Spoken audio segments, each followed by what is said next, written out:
let's look at Revolution Road. It's the first of the games of it, covering. Yeah, you better check the Midnight Ride of Paul Revere. And anyway, it's called Boston to Concord, and covers the assembly of the troops, and then the eventual showdowns at Lexington and Concord, and tries to portray them as a game. My first impression was, obviously, as I said in the intro, there was an excitement to it. Now, I've got a certain wariness towards the designer's games, and he just tends to pick subjects that intrigue me, and there's enough about it that it seems exciting to me, and then I dive into it, and I often find that they're not necessarily for me. Anyway, midway through, my impression was along the lines of, gosh, I think there's a pretty good game here, but I'm not enjoying it. And the not enjoying came from a matter of analysis paralysis for the most part. Generally, games where I suffer from a lot of analysis paralysis will be interesting to other people. It's a matter in this game of a lot of choices, none of which seemed terribly, just on every play, a lot of choices, none of which seemed terribly distinguished from the others in terms of, that's the one I want to do. It wasn't just a clear thinking to me, but rather where it wasn't obvious, what the effects would be of picking one over the other at this moment, what I wanted to do, and a sort of CDG feel to it, which is that you have a limited number of actions, there's a limited number of things you can do, and the ordering of them may be of some importance. So I'm left paralyzed in terms of, what do I want to do? Now, with more plays, I think that would go away. It's just I'm not somebody who tends to play a game very much, and thus, get a really good idea of how to handle new mechanisms that I haven't experienced before. A game will really have to catch me. What has done that? Well, there have been some more modern games that have done it. There's no question about that. Indonesia comes to mind as one that I played that kind of, wow, I really want to keep playing this, not too many times, but I've played it 3 or 4 times, I think. More than that, actually. 1, 2, 3, maybe 5 times. Where I feel like I'm getting pretty good ideas of how I want to do things, but on the other hand, it seemed like there were clear choices that made sense, and in this, the AP was coming from, I don't know which one to pick, they all don't look like they make much difference, really, and maybe that's true. They may be false choices. I'm not sure. Certainly the timing of them seems to be maybe less important than I was letting myself fret about. All right. But as I got to the end, I began to realize that a strategic choice that I made for the British seems pretty tough for the Patriots to handle. Now, maybe again, I'm just not clever enough to figure the counter move out for it. Certainly, I haven't played enough that I can be sure that there is no counter move, but I have trouble finding a good one within the rules of the game. And so I have a little bit of a worry that the Boston to Concord scenario may be unbalanced if the Brits split their initial forces and grab a lot of the arms searches that they can do. It wasn't a complete blowout, but it did seem like there wasn't a lot the Patriots could do to prevent the Brits from winning. In terms of, they have a lot of, and I mean, they have a lot of these different little options, but most of them are, I spend a point doing something and you can counteract it one way or another. Some of them are simple chits where, you know, I spend a point doing something and you can spend a point to make that chit go away if you want. You won't have to deal with it next turn either. An action point. Some of them are a matter of, I spend a point to shoot some of your troops with an ambush or a sniping activity, and you spend a point to rally those troops, if that's important. If it's not important, neither of us should be doing that. In terms of movement, you can get kind of in the way of other players. The Brits can throw units down and prevent things from mustering, but the rebellion player is finds that trying to prevent the Brits from moving across the board is difficult. You can hinder them a little bit. You've got a chit that you can throw down and cost them an action point to remove it, where they can't move through that space, but they can move into it and stop. You can position troops in their way. It has to be a fairly large stack, proportional, at least higher, greater than half the size, in order to prevent the Brits from moving through. So you can't cover a lot of territory with that. And I am not, in no way am I saying historically you should be able to stop the Brits from moving. I'm just saying in terms of the gameplay and in terms of the things that would be available to kind of throw a weight around the British victory possibilities here, I don't see them. Now, obviously, the game has been, played more by the playtesters than by me, and I'm sure somebody did that, and I would assume that there is a counteraction to it. But I've seen enough games where there isn't a balance that I'm not absolutely certain on that. And that's really probably the most telling thing against it that I can say, is that I do have a suspicion that it may have a dominant strategy for the Brits.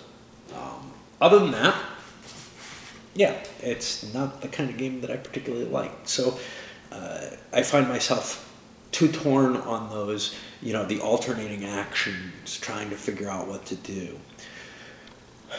A few things, there was at least one place where walking away from the game between turns, or no, not between turns, between actions in a turn, caused a little bit of difficulty. You kind of have to finish a turn and then start a new turn. You can't really walk away. And unfortunately for me, sometimes I have to go do something even in the middle of a turn. These aren't terribly long turns unless you're agonizing over what to do too much and chatting into the camera. So I don't think that would be a big problem for many people. The components, let's go over.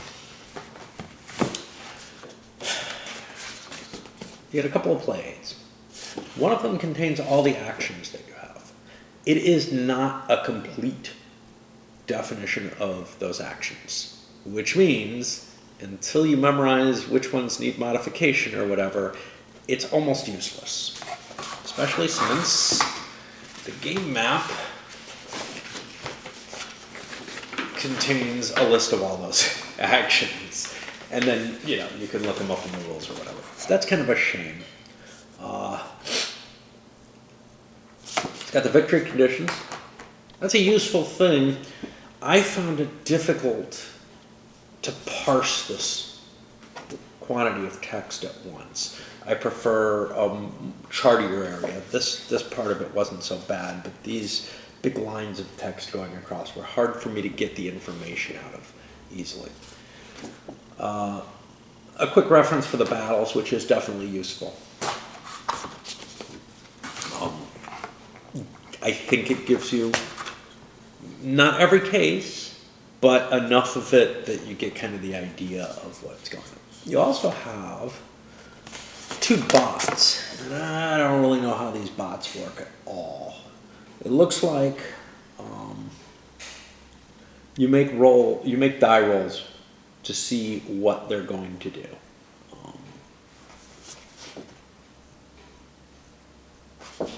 In terms of their actions. Now, unfortunately, the Solitaire game is the late slice of the game. To make the bots a little less complicated, a lot of the interesting action is very early in the game, I think, although it's also the most paralyzing and agony-inducing of it all. The map itself, largely visible and readable.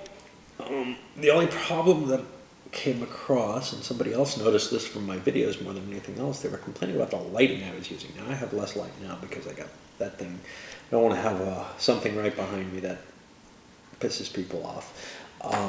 But it has a great deal of glare coming off of it. It's a way, way, way glossy.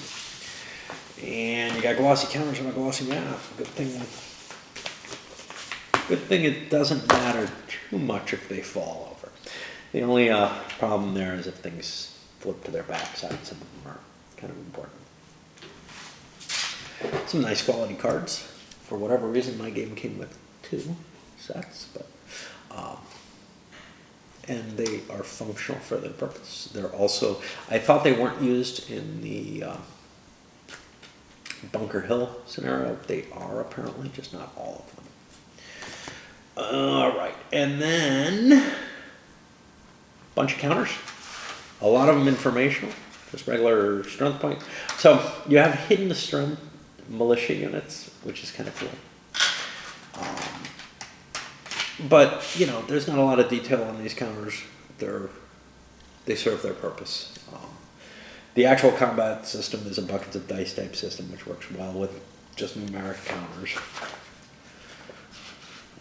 The rulebook is almost a work of art in terms of the coloring and just, you know, the presentation of it. Unfortunately, I found that the way it was laid out. Now, first of all, I have a problem with color pictures and stuff, but honestly,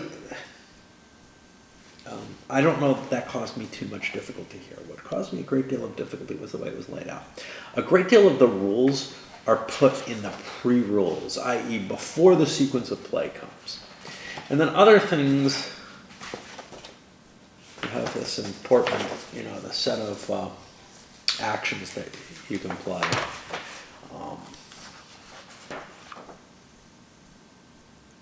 Which sometimes I found myself flipping back to the unit types and what's there to try to figure out how that integrates with it. There's no sort of singular place in the rules where you can find what you want for any given thing. You're always left with this, okay, is it there, is it there, is it there? Now, that's going to be the case with any game, I think, even a simpler game. But it felt like there was too much of that comparatively. You know, there's rules on the counters, rules on the actions, and then rules on combat, you know, as separate things. And then special rules. So like search and capture has its own set of rules. That's one of the actions there. Combat is a part of the attack or the assault action. It has its own special, its own set of rules to handle it. And that's fine. I would prefer seeing something like Vietnam, the old Victory Games game did, which defines one case and then a modifier for things that are based off of it. So for example, combat and assault are almost the same. All the combat rules should be under the attack option, but they're not. They're too complicated to come anywhere near fitting on that play aid, but they were perfectly willing to cut things from the play aid. It says something interesting in the, I don't know if I'll note it when I'm going over it, probably, in the Bunker Hill rules, which was a typo, which actually seemed, the word sight for line of sight was misspelled, and almost like deliberately so. Maybe it was deliberate. Who knows? I found there were some ambiguities in here. But mainly I found that the layout was what kind of bugged me more than anything else. One of the actions in particular had a serious problem with the way it's worded. And again, a change of one word could have expressed the meaning very, very well. Or a change of, I don't know, a word or two. But that kind of stuff just happens. I'd expect to see some kind of errata clarifications coming out. Nothing too serious. Nothing you couldn't pencil in. And I think you might be able to pencil in on this. This is not a glossy rulebook. It really is nice. So overall, it's an interesting exercise to play this. It's certainly not my style of thinking, but if I play it a couple of times, I'd probably get numbed enough to the AP issues that they wouldn't be a serious problem. It would be interesting to see people who've played it a few more times.